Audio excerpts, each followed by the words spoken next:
Welcome everyone. हम लोग पढ़ रहे हैं सॉलिड स्टेट चैप्टर।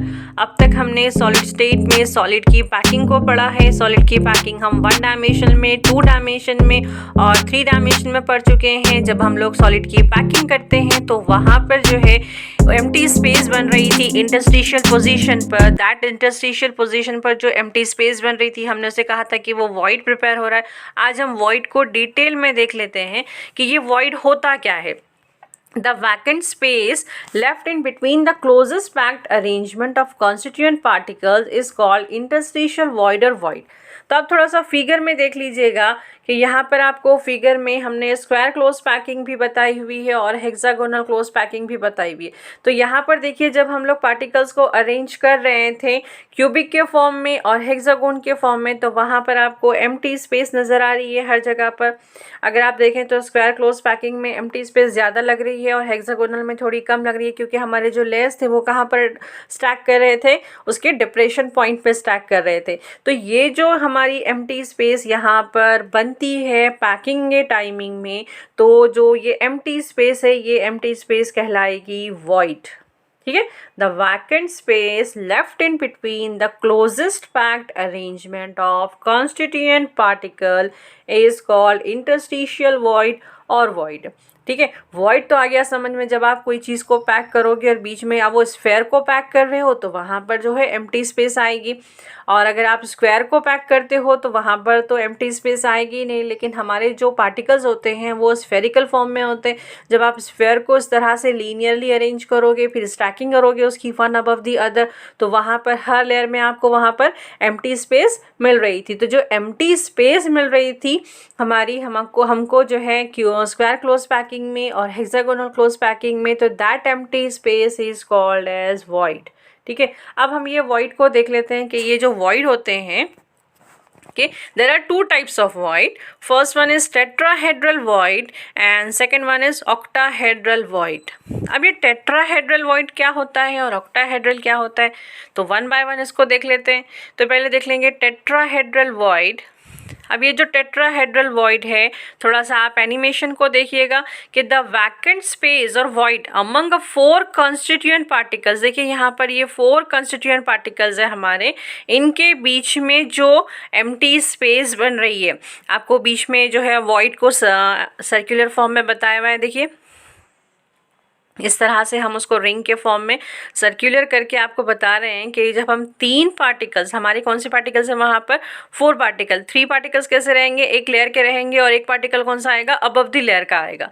तो जब उस तरह से हम उसकी अरेंजमेंट करते हैं, पैकिंग करते हैं, तो वहाँ पर क्या बनता है, एक कंप्लीट टेट्राहेड्रल फॉर्म बन जाता है। जब आप उसके सेंटर्स को ज्वाइन करोगे, हर स्फेयर के सेंटर्स को दूसरे स्फेयर के सेंटर से जब आप ज्वाइन करते हो, कनेक्ट करते हो सेंटर्स को, जब आप उसके सेंटर्स को कनेक्ट करते हो तो वहाँ पर एक कंप्लीट टेट्राहेड्रल फॉर्म, टेट्राहेड्रॉन बन जाता है, और that tetrahedron is nothing but a tetrahedral void. Okay, तो ये हो गया हमारा टेट्राहेड्रल वॉइड, जो कि 4 पार्टिकल से मिलकर बनेगा। देयर आर 2 टेट्राहेड्रल वॉइड पर स्फेयर।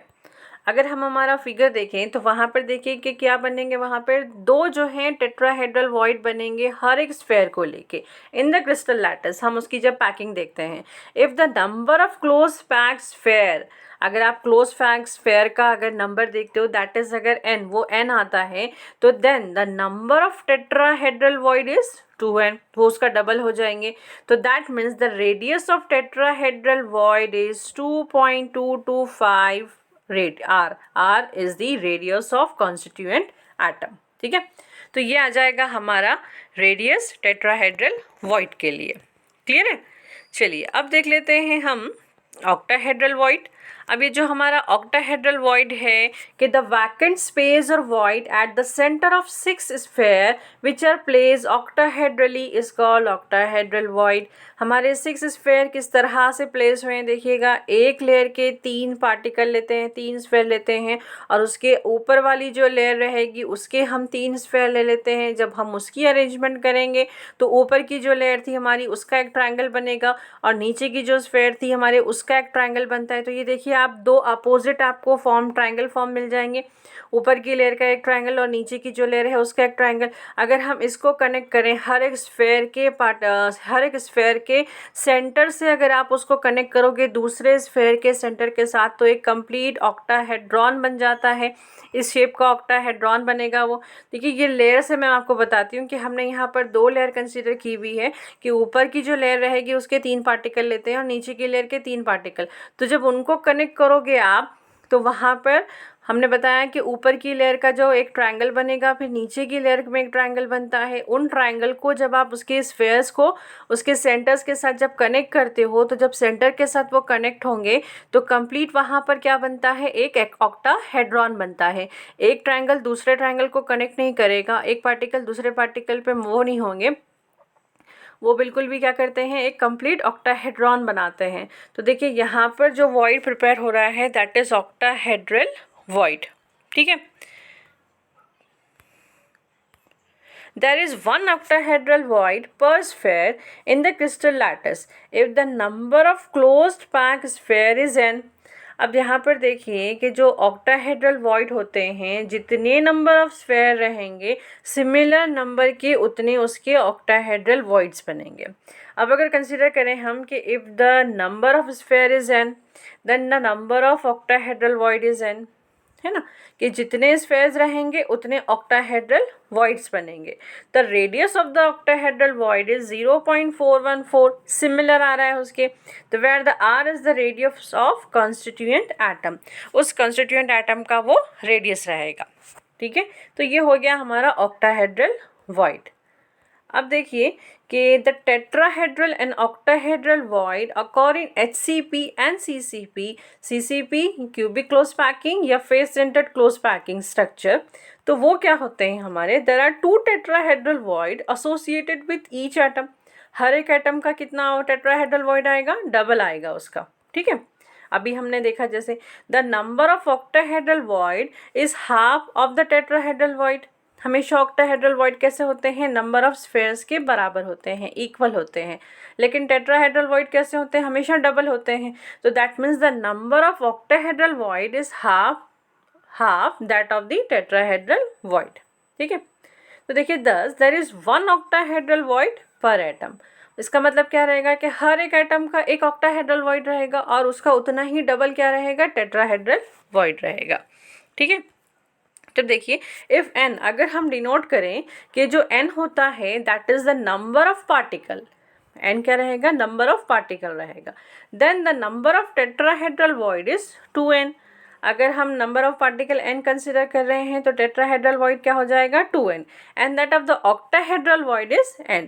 मतलब कि क्या रहेंगे, जितने नंबर ऑफ पार्टिकल रहेंगे सेम नंबर के क्या रहेंगे, ऑक्टाहेड्रल वॉइड रहेंगे, और जितने नंबर ऑफ पार्टिकल रहेंगे उसका डबल हमेशा क्या रहेगा, टेट्राहेड्रल वॉइड रहेगा। अब थोड़ा फिगर देख लीजिएगा कि हमारे यहाँ पर जो है 4 पार्टिकल्स, एक लेयर के 3 पार्टिकल्स, ऊपर की लेयर के 1 पार्टिकल्स, हमने इससे क्या बनाए, हमारा टेट्राहेड्रल वॉइड बनता है। तो इस तरह का ये शेप नज़र आएगा आपको टेट्राहेड्रॉन। नीचे के जो लेयर थे हमारे उसके 3 पार्टिकल और जो ऊपर आपको एक ट्रायंगल दिख रहा है ना, तो वहाँ पर आ जाएगा ये ऊपर वाला पार्टिकल, तो वो टेट्राहेड्रॉन बनेगा। और ऑक्टाहेड्रल वॉइड में देखिएगा किस तरह से ऑक्टाहेड्रॉन बन रहा है, नीचे के पार्टिकल 3 लेयर के पार्टिकल का एक ट्रायंगल और ऊपर के 3 पार्टिकल का एक ट्रायंगल। तो जब ये ऐसे 2 ट्रायंगल आप उसको ज्वाइन करोगे उनके सेंटर्स के साथ, तो आपको इस तरह से ऑक्टाहेड्रॉन का शेप मिल जाएगा, ठीक है। आई होप आप लोगों को जो है वॉइड क्लियरली समझ आ गया होगा। अब ये वॉइड को देखने के लिए, वॉइड को समझने के लिए आपको पूरी क्लोज पैकिंग समझना ज़रूरी है। तो प्लीज़ आप मेरे वो तीनों भी लेक्चर्स ध्यान से देख लीजिएगा, 1 डायमेंशनल वाला, 2 डायमेंशनल वाला और 3 डायमेंशनल वाला, जब जाके आपको ये वॉइड की कंसेप्ट क्लियर हो जाएगा। Okay, thank you so much for watching.